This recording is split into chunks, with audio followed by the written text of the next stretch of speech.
साथियों नमस्कार, स्वागत है आपका अपने चैनल सक्सेस जंक्शन एक कदम सफलता की ओर में। और हम लेकर के आ गए हैं आपके लिए भारतीय भूगोल यानी इंडियन ज्योग्राफी से जो महत्वपूर्ण प्रश्न हैं जो बार बार परीक्षाओं में पूछे जाते हैं, चाहे वो आपकी एमपीपीएससी का एग्जाम हो, चाहे वो आपका रेलवे एग्जाम हो, एमपीएसआई हो, यूपीएसआई हो, यूपीपीसीएस हो या कोई भी एग्जाम हो, तो आपको ज्योग्राफी के जो प्रश्न देखने को मिलते हैं उन महत्वपूर्ण प्रश्नों को हम लेकर के आ गए हैं विथ डिटेल में, यानी एक एक प्रश्न के बारे में डिटेल में आपको जानकारी देंगे, जिससे उससे कोई अन्य भी प्रश्न बनते हैं तो उन्हें भी आप आसानी से सॉल्व करें। देखिए, अगर आपको बताएं तो आपका कोई भी एग्जाम हो, जो ज्योग्राफी के प्रश्न होते हैं वो बार बार रिपीट होकर के प्रश्न आते हैं। कोई नया प्रश्न आपको आपके एग्जाम में देखने को नहीं मिलेगा। जो कुछ परीक्षाओं में पूछे जाते हैं वही बार बार रिपीट होकर के आपके एग्जाम में आते हैं। तो उन्हीं महत्वपूर्ण प्रश्नों को हम यहाँ पर लेकर के आए हैं। लगभग 20 प्रश्नों की हम यहाँ पर प्रैक्टिस करने वाले हैं और 20 ही प्रश्न नहीं होंगे, हर एक प्रश्न के बारे में लगभग 3 से 4 एक्स्ट्रा फैक्ट हम आपको बताएंगे। तो लगभग लगभग 80 प्रश्नों को हम यहाँ पर 80 फैक्ट को हम यहाँ पर कवर करने वाले हैं। तो भूगोल से कौन कौन से प्रश्न आते हैं, किन टॉपिक से प्रश्न आते हैं, तो आपको नदियों से सबसे ज़्यादा प्रश्न देखने को मिलेंगे। तो नदियों के महत्वपूर्ण प्रश्नों को हम कवर करेंगे। सीमा रेखा से प्रश्न देखने को मिलते हैं कि किस राज्य की सीमा रेखा किस देश के साथ में लगती है, कितने किलोमीटर की जो है सीमा रेखा बनाती है। पड़ोसी देश भारत के कौन कौन से हैं, उनसे प्रश्न बनते हैं। भारत का भौगोलिक विस्तार यानी अक्षांशीय विस्तार और आपका देशांतरी विस्तार, पश्चिम में कितना है, उत्तर में कितना है, दक्षिण से पश्चिम की लंबाई कितनी है, ये सारी जानकारी आज हम यहाँ पर आपको कवर कराने वाले हैं। तो वीडियो को शुरू से लेकर के अंत तक जरूर देखिएगा। लगभग 5 प्रश्न आपके हर एक एग्जाम में देखने को मिलते हैं आपके ज्योग्राफी से, और वही प्रश्न बार बार रिपीट होकर के आते हैं जैसा कि हमने आपको बताया है। तो वीडियो को लाइक कर दीजिए, क्योंकि फिर बाद में आप भूल जाते हैं। आइए शुरुआत करते हैं। पहला प्रश्न देखते हैं कि पहला प्रश्न कौन सा है जो एग्जाम में बार बार पूछा जाता है और आपके लिए महत्वपूर्ण है। तो कौन सी रेखा भारत को लगभग 2 बराबर हिस्सों में बांटती है? बताइए, इनमें से ऐसी कौन सी रेखा है जो भारत को 2 बराबर हिस्सों में बांटती है? मकर रेखा, विषुवत रेखा, कर्क रेखा या फिर इनमें से कोई नहीं? चलिए आंसर देख लेते हैं। सही आंसर है सी, यानी कि जो कर्क रेखा है वो भारत को बराबर बराबर 2 हिस्सों में बांटती है। यहाँ पर बहुत से लोग कंफ्यूज होकर के विषुवत रेखा या फिर भूमध्य रेखा लगा देते हैं, लेकिन भूमध्य रेखा इसका आंसर नहीं होगा। आपको कंफ्यूज नहीं होना है। भूमध्य रेखा जो है वो पृथ्वी को 2 भागों में बांटती है, जबकि कर्क रेखा जो है वो भारत को 2 भागों में बांटती है। चलिए कुछ एक्स्ट्रा जानकारी आपको देते हैं कर्क रेखा के बारे में। तो कर्क रेखा का जो अक्षांशीय विस्तार है वो 23.5 डिग्री है। तो कर्क रेखा 23.5 डिग्री अक्षांश पर स्थित है। कर्क रेखा भारत के 8 राज्यों से होकर के गुजरती है। ये प्रश्न पूछा जाता है कि भारत के कितने राज्यों से होकर के कर्क रेखा गुजरती है, तो 8 राज्यों से गुजरती है। कौन कौन से वे राज्य हैं वो भी आपको यहाँ पर बता देते हैं।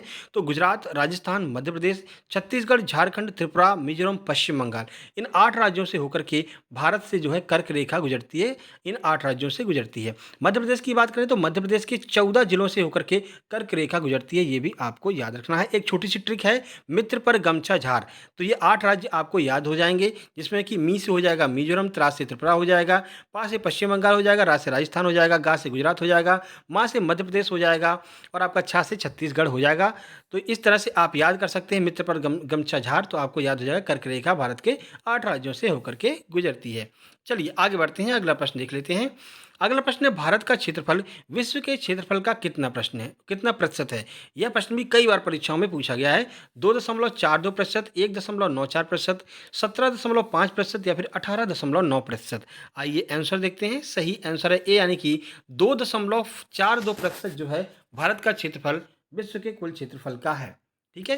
चलिए कुछ एक्स्ट्रा जानकारी आपको देते हैं। तो देखिए, भारत का टोटल क्षेत्रफल अगर किलोमीटर में बात करते हैं, वर्ग किलोमीटर में, तो टोटल कितना है? तो 3287,263 ऐसे याद रख सकते हैं। आपको एक नंबर की तरह याद रख सकते हैं। 3287,263 वर्ग किलोमीटर जो है भारत का टोटल क्षेत्रफल है। ठीक है। क्षेत्रफल के हिसाब से भारत का विश्व में 7वां स्थान है। जनसंख्या में दूसरा है, क्षेत्रफल में 7वां है। क्षेत्रफल की दृष्टि से भारत से 6 बड़े राज्य हैं। कौन कौन से राज्य हैं? भारत 7वें नंबर पर आता है। तो भारत से बड़े कौन कौन से राज्य हैं, ऊपर से काउंट करते हैं। पहले पर है रूस, दूसरे पे कनाडा, तीसरे पर है चीन, चौथे पर संयुक्त राज्य अमेरिका, 5वें पर है ब्राजील और 6वें पर है ऑस्ट्रेलिया, 7वें पर भारत का नंबर आता है। तो इनको क्रम से ही याद रखना, क्योंकि कई बार परीक्षा में पूछा गया है कि विश्व में क्षेत्रफल की दृष्टि से तीसरा सबसे बड़ा जो है देश कौन सा है? तो ऐसे आपको याद रखना है, रूस, कनाडा, चीन, यानी कि तीसरे नंबर पर चीन आता है। ठीक है। तो ऐसे भी आपको याद रखना है। फिलहाल इसका आंसर हो गया 2.42%। चलिए आगे बढ़ते हैं, अगला प्रश्न देख लेते हैं। भारत का मानक समय ग्रीनविच मानक समय से कितना आगे है? यह प्रश्न भी कई बार परीक्षाओं में पूछा गया है। 15 घंटे आगे है, 5.5 घंटे आगे है, 5 घंटे आगे या फिर 4.5 घंटे आगे है? चलिए आंसर देखें।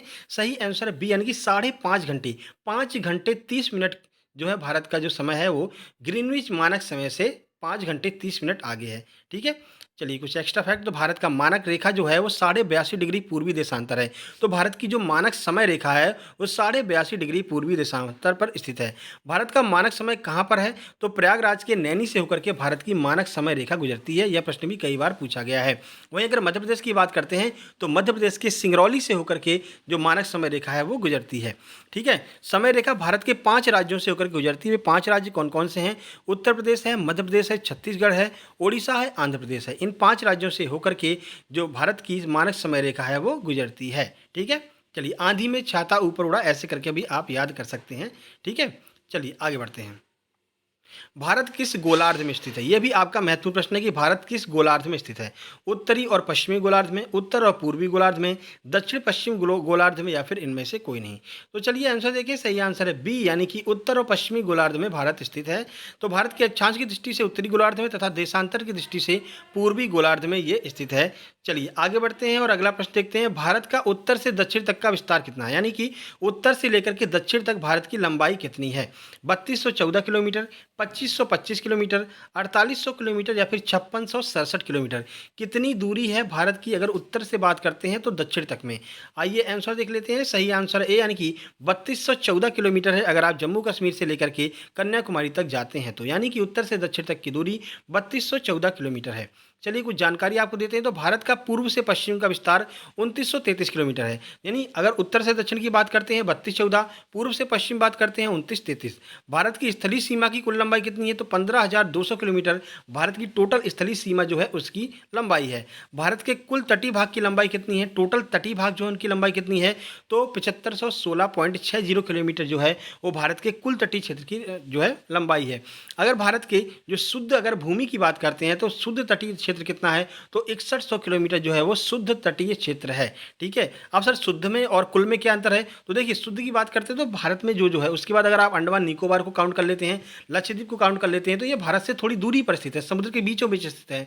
तो मुख्य भूमि अगर बात करते हैं तो मुख्य भूमि की कुल तटीय लंबाई 6100 किलोमीटर है और टोटल तटीय लंबाई जो है वो 6516.60 किलोमीटर है। चलिए आगे बढ़ते हैं।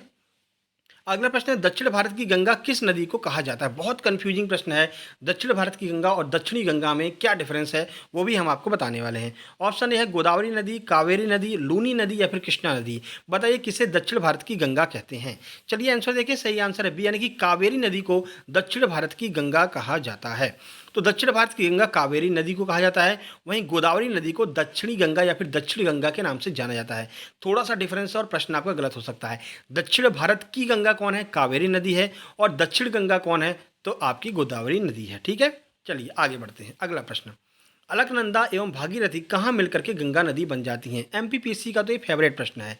ठीक है। हरिद्वार, ऋषिकेश, देवप्रयाग, या फिर रुद्रप्रयाग? चलिए आंसर देखें, सही आंसर है सी, यानी कि देवप्रयाग में अलकनंदा और भागीरथी मिल करके आपकी गंगा नदी बन जाती हैं। चलिए कुछ जानकारी, तो गंगा नदी में मिलने वाली नदियाँ आपसे पूछ ली जाती हैं। तो बाएं छोर से कौन कौन सी नदियाँ गंगा नदी मिलती हैं? तो रामगंगा, गोमती, बागमती, कोसी और महानंदा, गंडक, ये नदियाँ जो है बाएं सिरे से गंगा में आकर के मिल जाती हैं। दाएं ओर से बात करते हैं तो यमुना, सोन और टोंस, ये 3 नदियां जो हैं वो दाएं सिरे से आकर के गंगा में जुड़ जाती हैं। बंगाल की खाड़ी में गिरने से पहले इसका नाम मेघना हो जाता है। तो गंगा नदी का एक नाम मेघना भी है। जब बंगाल की खाड़ी में गिरती है उससे पहले इसका नाम मेघना हो जाता है, गंगा का नाम। ठीक है। और ये बंगाल की खाड़ी में जाकर के मिल जाती है। चलिए आगे बढ़ते हैं, अगला प्रश्न देखते हैं। तो डंकन दर्रा कहाँ पर स्थित है? यानी कि डंकन पास कहाँ पर स्थित है? गोवा, पंजाब, हरियाणा, या फिर अंडमान निकोबार? देखिए भाई, वीडियो पसंद आ रही है तो वीडियो को लाइक करना मत भूलिएगा। ठीक है ना। और चैनल को सब्सक्राइब कर लीजिए, क्योंकि लगातार प्रैक्टिस सेट जो हैं वो आपके लिए आते रहेंगे। फिलहाल एमपीपीएससी और एनटीपीसी रेलवे सीबीटी 2 का एग्जाम है, तो हम उनके लिए प्रैक्टिस सेट लेकर के आ रहे हैं। इसके बाद आपका एमपी एसआई, एमपी पटवारी आने वाला है, तो उसके लिए भी हम लगातार प्रैक्टिस सेट लेकर के आते रहेंगे फ्री ऑफ कॉस्ट। चलिए, गोवा, पंजाब, हरियाणा, अंडमान निकोबार, बताइए डंकन दर्रा कहाँ पर स्थित है? Duncan pass. तो सही आंसर है डी, यानी कि अंडमान निकोबार में स्थित है आपका डंकन पास या फिर डंकन दर्रा। तो डंकन दर्रा दक्षिणी और छोटे अंडमान के बीच में स्थित है, ये आपको याद रखना है। दक्षिण अंडमान और छोटे अंडमान के बीच में, लिटिल अंडमान के बीच में आपका डंकन पास स्थित है।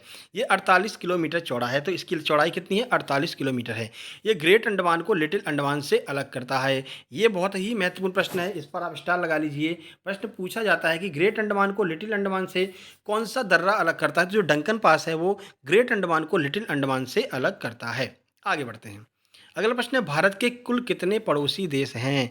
पड़ोसी देशों के बारे में प्रश्न पूछा जाता है, तो कितने पड़ोसी देश हैं? 3, 5, 7 या फिर 9? चलिए आंसर देखें। सही आंसर है सी, यानी कि 7 पड़ोसी देश जो हैं वो भारत के हैं। कौन-कौन से हैं उनको भी देख लेते हैं। तो भारत के 7 पड़ोसी देश कौन से हैं? अफ़गानिस्तान है, पाकिस्तान है, बांग्लादेश, म्यांमार, भूटान, चीन और नेपाल। ये 7 पड़ोसी देश जो हैं वो भारत के पड़ोसी देश कहलाते हैं। कहीं-कहीं पर 6 भी दिया रहता है। अफ़गानिस्तान को नहीं मानते क्योंकि अफ़गानिस्तान का बहुत छोटा-सा पार्ट जो है टच करता है। लेकिन 6 और 7 में से आपको एक ही दिया होगा, तो आपको आंसर 7 ही लगाना है।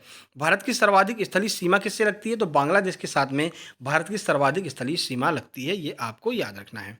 चलिए, यही प्रश्न बार-बार परीक्षा में पूछे जाते हैं। आप कोई भी पेपर उठा करके देख लीजिएगा, इन्हीं अगर 18 से 20 प्रश्न की बात करते हैं, तो इन्हीं में से आपको 2-3 प्रश्न देखने को मिल जाएँगे आपके प्रीवियस एग्ज़ाम में। हालाँकि हम लगभग-लगभग आपको 50 टॉप ज्योग्राफ़ी के टॉप 50 प्रश्न देंगे, उससे बाहर ज्योग्राफ़ी का एक भी प्रश्न आपके किसी भी एग्ज़ाम में नहीं जाने वाला है। ये पहली वीडियो है, इसके बाद में आप और भी वीडियो आएगी, तो चैनल को सब्सक्राइब ज़रूर कर लीजिएगा। बाकी प्रैक्टिस की बात करते हैं, तो हमने एमपीपीएससी के लिए हर एक यूनिट की प्रैक्टिस सेट जो है वो डाल रखा है। आप प्लेलिस्ट में जाकर विजिट करेंगे तो यूनिट 1 से लेकर के यूनिट 10 तक आपको प्रैक्टिस सेट मिलेंगे। लगभग 17-17, 18-18 practice set free of cost आपको वहाँ पर देखने को मिलने वाले हैं। चलिए, भारत की भूमध्य रेखा से कितनी दूरी है, यह आपसे पूछा जा रहा है।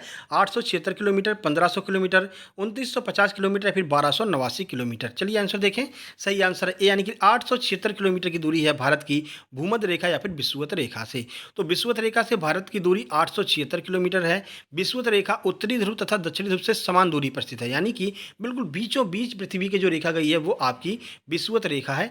और ये उत्तरी ध्रुव और दक्षिणी ध्रुव से बिल्कुल समान दूरी पर स्थित है, क्योंकि बीचों बीच है, ठीक है, इसलिए समान दूरी पर तो होगी होगी। और यह एक काल्पनिक रेखा है, ये पृथ्वी को 2 समान भागों में बांट देती है, ये आपको याद रखना है।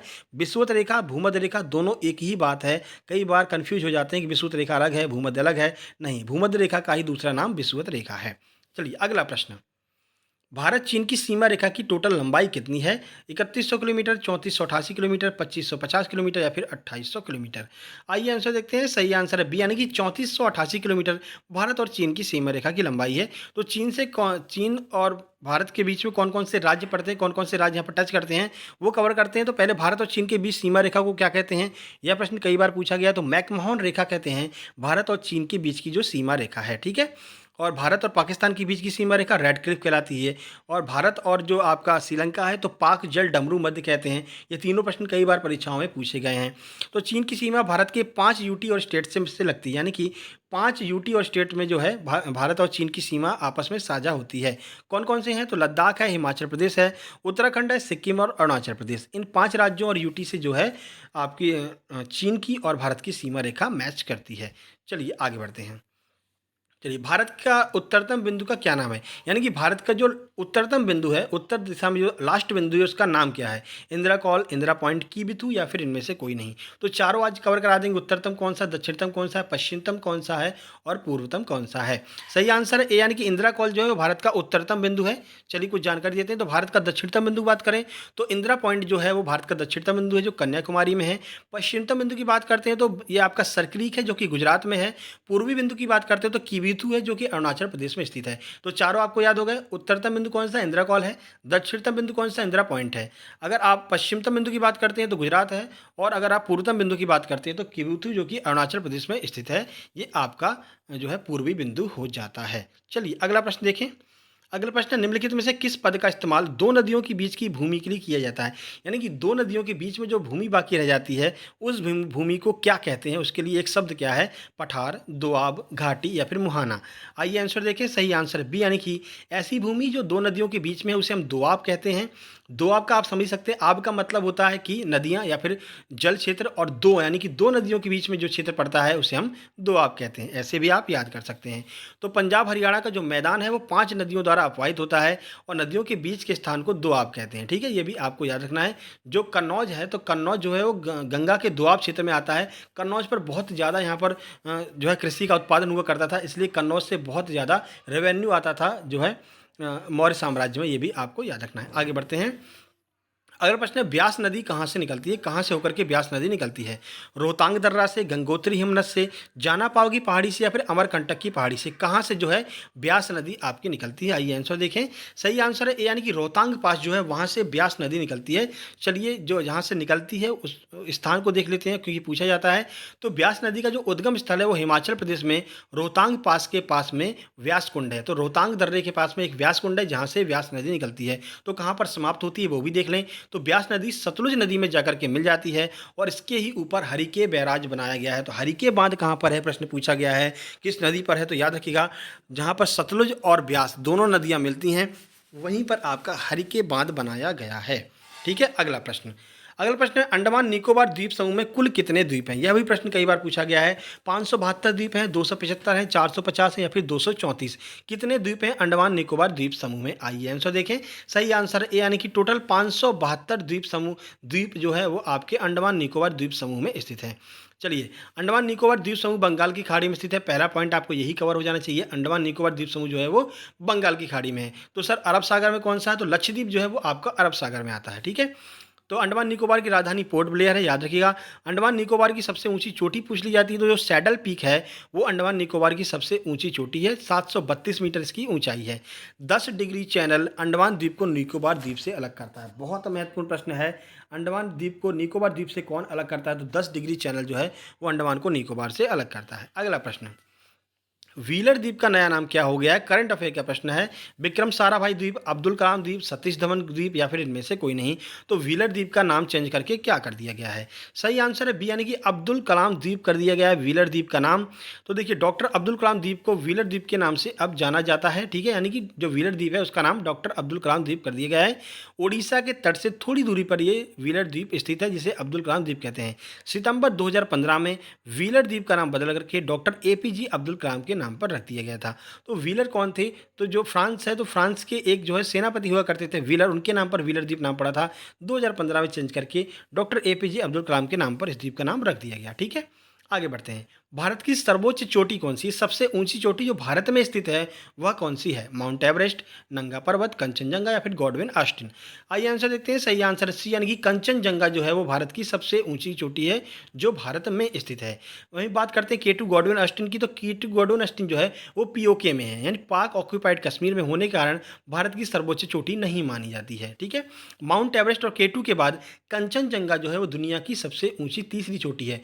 पहले पर माउंट एवरेस्ट, जिसे नेपाल में सागर माथा के नाम से जाना जाता है। यह प्रश्न भी बहुत महत्वपूर्ण है कि जो आपकी माउंट एवरेस्ट है उसका दूसरा नाम क्या है? तो नेपाल में सागर माथा के नाम से माउंट एवरेस्ट को जाना जाता है। केटू गॉडविन ऑस्टिन जो दूसरे नंबर पर आती है और कंचनजंगा तीसरे नंबर पर आती है, जो कि सिक्किम में स्थित है। आगे बढ़ते हैं। भारत और नेपाल की सीमा रेखा की लंबाई कितनी है? यानी भारत और नेपाल के बीच में जो सीमा रेखा है उसकी टोटल लंबाई कितनी है? 2378 किलोमीटर, 4562 किलोमीटर, 1751 किलोमीटर, या फिर 1850 किलोमीटर? सही आंसर है सी, यानी कि 1751 किलोमीटर भारत और नेपाल के बीच की सीमा रेखा है। देखिए, भारत के 5 राज्यों की सीमा जो है नेपाल की सीमा से लगते हैं। प्रश्न पूछा जाता है कि इनमें से कौन सा राज्य नेपाल से नहीं लगता है, या इनमें से कौन सा राज्य नेपाल से लगता है? तो 5 राज्य लगते हैं। कौन कौन से देख लीजिए। उत्तराखंड है, उत्तर प्रदेश है, बिहार है, पश्चिम बंगाल और सिक्किम। ये 5 ऐसे राज्य हैं जो नेपाल के साथ में सीमा रेखा साझा करते हैं। भारत और नेपाल के बीच की जो सीमा रेखा है वो काली नदी के द्वारा बनाई जाती है। तो भारत और नेपाल के बीच की सीमा रेखा काली नदी के द्वारा विभाजित की जाती है, ये भी आपको याद रखना है। तो 3 से 4 एक्स्ट्रा फैक्ट हम आपको करा रहे हैं। अगर हमारे पढ़ाने का तरीका आपको समझ में आ रहा है तो वीडियो को लाइक करके कमेंट बॉक्स में एक प्यारा सा कमेंट कर दीजिएगा। लास्ट में एक प्रश्न आपसे पूछेंगे, मध्य प्रदेश के भौगोलिक क्षेत्रफल से संबंधित होगा, जिसका जवाब देने पर कल वाली वीडियो में आपका नाम देखने को मिलेगा स्क्रीनशॉट के साथ में। देखिए, तो मध्य प्रदेश की सर्वाधिक सीमा किस राज्य के साथ में लगती है, ये आपको प्रश्न का जवाब देना है कि सर्वाधिक सीमा जो मध्य प्रदेश की है किस राज्य के साथ में लगती है, बताइए।